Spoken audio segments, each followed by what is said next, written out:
নমস্কার বন্ধুরা, আমার চ্যানেলের আর একটা নতুন পর্বে আপনাদের সকলকে স্বাগত। আশা করছি আপনারা সবাই ভালো আছেন, সুস্থ আছেন। আজ আমি আপনাদের সঙ্গে মাত্র 1 কাপ চাল দিয়ে একটা খুবই সহজ ব্রেকফাস্ট রেসিপি শেয়ার করব। এটা যেমন হয় কুরকুরে তেমনই হয় সুস্বাদু। আসুন তাহলে দেখে নেওয়া যাক আমার আজকের এই ব্রেকফাস্ট রেসিপি। এই ব্রেকফাস্টটা বানানোর জন্য আমি একটা বড় মিক্সিং বোলের মধ্যে নিয়ে নিলাম মেজারিং কাপের 1 কাপ আতপ চাল। চালটাকে 3-4 বার জল পাল্টে ভালো করে ধুয়ে নিয়েছি। এখন ঢাকা দিয়ে রেখে দেবো 5 ঘন্টা। 5 ঘন্টা পর ফিরে এলাম। চালটা ভালোভাবে ভিজে গেছে। এর জলটাকে ছেঁকে নিয়েছি, তারপরে এটাকে আমি একটা বড় মিক্সিং জারের মধ্যে নিয়ে নিলাম। এর মধ্যে দিয়ে দিলাম হাফ কাপ সুজি আর হাফ কাপ টক দই। এখন হাফ কাপ জল দিয়ে এটাকে ভালোভাবে পিষে নেব। সব কিছুকে ভালো করে পিষে নেওয়া হয়ে গেছে। এইবার এই যে ব্যাটারটা বানিয়েছি এটাকে আমি একটা বড় মিক্সিং বোলের মধ্যে ঢেলে নিলাম। মিক্সারের বাটিটা ধুয়ে সামান্য একটু জলও অ্যাড করলাম। এই ব্রেকফাস্টের ব্যাটার কিন্তু খুবই পাতলা হয়, তাই পাতলা হয়ে গেলেও কোনো অসুবিধা নেই। সব কিছুকে আবারও ভালো করে মিশিয়ে নেওয়ার পর ঢাকা দিয়ে রেখে দিলাম 15 মিনিট।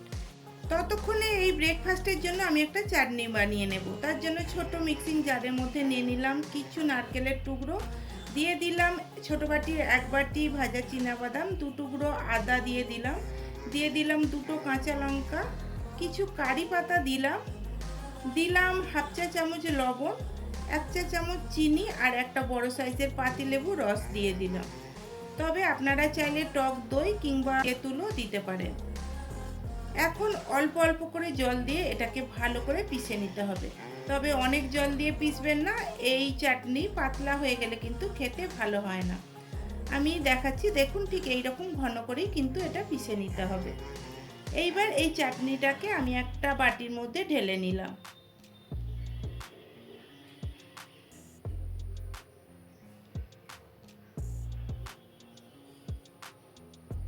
তারপরে এই চাটনিতে একটা তড়কা দিয়ে নেব। তার জন্য গ্যাস অন করে একটা কড়াই বসিয়ে কড়াইয়ে দিয়ে দিলাম 2 চামচ সাদা তেল।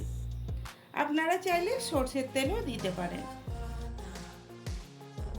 তেল গরম হয়ে গেলে দিয়ে দিলাম হাফ চা চামচ কালো সর্ষে, আর সর্ষেটা চটপট করে ফুটতে শুরু হলে দিয়ে দিলাম 2টো শুকনো লঙ্কা আর কিছু কারি পাতা। এখন গ্যাসের ফ্লেমটাকে লো টু মিডিয়ামে রেখে এই ফোড়নটাকে 15 থেকে 20 সেকেন্ড মতো ভেজে নেব।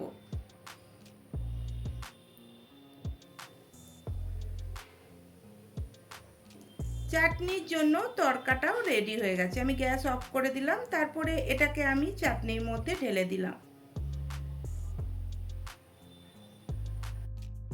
এখন চামচ দিয়ে মিশিয়ে নিলেই রেডি হয়ে যাবে চাটনি। অপরদিকে চাল আর সুজির ব্যাটারটাও 15 মিনিট রাখার পর দেখুন অনেকটা ঘন হয়ে গেছে। এইবার আমি এই ব্যাটারের মধ্যে দিয়ে দিলাম হাফ চা চামচ লবণ, হাফ চা চামচ চিলি ফ্লেক্স, দিলাম কিছু ধনেপাতা কুচি, 4টে কাঁচা লঙ্কাকে কুচিয়ে দিয়ে দিলাম 2 টেবিল চামচ মতো গ্রেট করা গাজর, একটু ক্যাপসিকাম কুচি দিয়ে দিলাম 2টো মিডিয়াম সাইজের পেঁয়াজ কুচি, আর দিয়ে দিলাম 1 চা চামচ সাম্বার মশলা। তারপরে সব কিছুকে ভালো করে মিশিয়ে নেব। তবে সবজিগুলো খুব মিহি করে কেটে নেওয়ার চেষ্টা করবেন। সব কিছুকে ভালো করে মিশিয়ে নেওয়া হয়ে গেছে। এইবার ব্যাটারটাকে কিন্তু পাতলা করে নিতে হবে। আমি আগেই বলেছি এই ব্রেকফাস্টের ব্যাটার কিন্তু খুবই পাতলা হয়।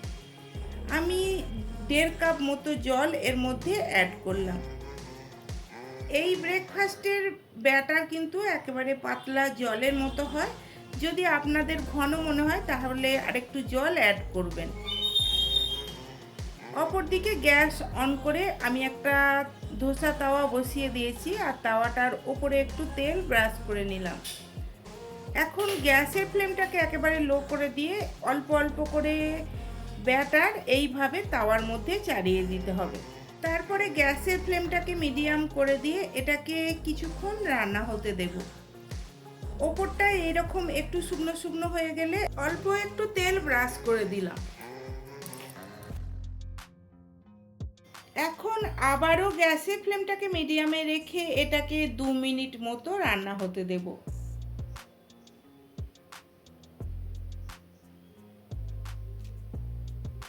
2 মিনিট রান্না করে নেওয়ার পর দেখবেন যে এই রকম এটা ভাজা ভাজা হয়ে গেছে। তখন এটাকে খুব সাবধানে উল্টে দিতে হবে। আর উল্টে দেওয়ার পর আবারও মিডিয়াম ফ্লেমে অপর সাইডটাকেও 2 মিনিট ভেজে নিতে হবে। তারপরে এটা যখন একেবারে করকরে হয়ে যাবে এটাকে এইভাবে ফোল্ড দিয়ে তুলে নিতে হবে। একটা রেডি হয়ে গেছে, আমি আর একটা আপনাদের বানিয়ে দেখাচ্ছি। এই ধোসাটা খেতে কিন্তু ভীষণই টেস্টি হয়। আপনারাও একবার হলেও বাড়িতে বানিয়ে দেখবেন, আশা করছি আপনাদেরও ভালো লাগবে। আর বাড়িতে যদি বানিয়ে থাকেন কমেন্টে আমাকে জানাবেন কেমন হয়েছিল। রেসিপি ভালো লাগলে লাইক করে বন্ধুবান্ধব আত্মীয় পরিজনদের মধ্যে শেয়ার করে দেবেন। আর আমার চ্যানেলটা প্লিজ সাবস্ক্রাইব করে দিয়ে পাশে থাকা বেল নোটিফিকেশান অল করে রাখবেন, যাতে আমি ভিডিও আপলোড করার সাথে সাথেই নোটিফিকেশান আপনাদের কাছে পৌঁছে যায়। দেখুন আমি আর একটা ধোসা দিয়ে দিয়েছি আর ওপরে একটু তেল ব্রাশ করে দিয়েছি। তারপরে এটাকে আমি আবার উল্টে নিলাম। উল্টে নেওয়ার পর এইভাবে 2 পিঠ সেঁকে নিয়ে এটাকে আমি তুলে নিলাম। এবার এটাকে আমি সার্ভ করব নারকেলের চাটনির সাথে। আজকের মতো তাহলে রেসিপিটা এখানেই শেষ করলাম। আমি আবার হাজির হব পরবর্তী রেসিপি নিয়ে। আপনারা সবাই ভালো থাকবেন, সুস্থ থাকবেন। ধন্যবাদ।